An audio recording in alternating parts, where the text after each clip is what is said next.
chicken tinola. So, nailagay ko na ang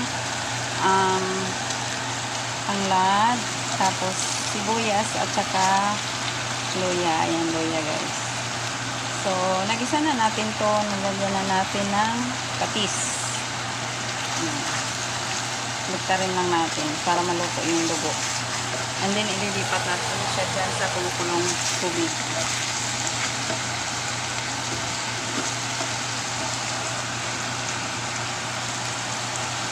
So, timplan na natin konting asin. May patis na yan guys, pero lagyan ko pa rin ng kapiranggot na asin. Tsaka kalahating nor chicken cubes. So, ito na. Ayan. Tago na natin yung tira para sa susunod. Hindi ko yan ibubuo ang isang buo guys, kasi pag sobra naman sa chemical, nor chicken cubes kasi may chemical yan may preservative. Yung alam niyo yung feeling na parang maduduwal ka after ka uminom ng sabaw. So, konti lang, pampalasa lang. So, para masaid natin ang lasa ng ginisa natin, kunin ko yung tubig. Magkuha tayo ng tubig dito. Ililipat natin. Yan. Very risky itong ginawa ko guys, kasi isang kamay lang ginamit ko. Yung isa sa camera. So, yan. Huwag yung gayahin kasi baka mabandian kayo.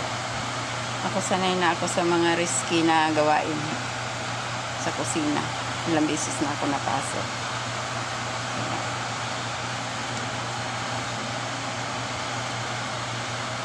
So, mga ilang minutes lang, lilipat din natin siya sa kaldero.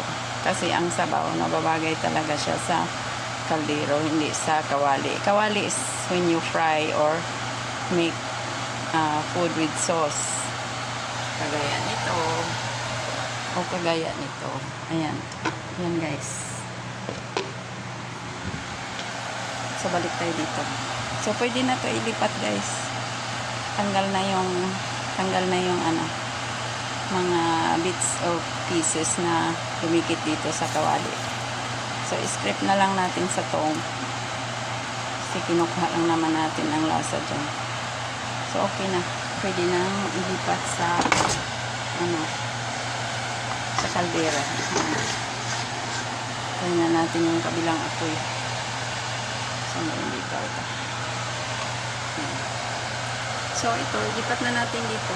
Kasi marami kaming kakain. Kung ba kami kakain, parang 10. Kaya maraming sabaw. Kasi 10 kami kakain. 10 kami inom ng sabaw. So, mamaya, na lang yan. Sayote at saka talbos ng sili na napakarami guys. Kasi,